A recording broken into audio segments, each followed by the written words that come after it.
Vključili so posameznike, ki razmišljajo o ustanovitvi socialnega podjetja. 25 se jih je udeležilo delavnic po vsem Posavju.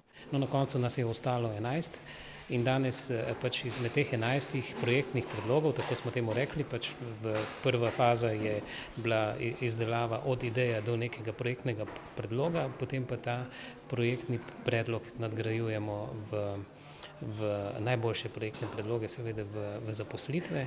Te bodo del drugega dela projekta od julija do novembra. Odločila sem se zato, ker verjamem v svojo poslovno idejo in ponudila se je priložnost, zato sem pristopila k temu projektu.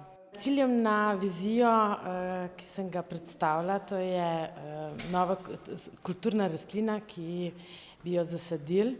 To je lan. Poslovna ideja se je porodila, glede na to, da je v Radečah velika brezposelnost, smo začeli pač razvijati našo poslovno idejo, ki pa je izdelava ročno izdelane naravne kozmetike v sklopu doživljajskega turizma. Projekt, ocenjen na 81 tisoč evrov, financirajo sredstvi Lider Las Posavja in kmetijskega ministrstva.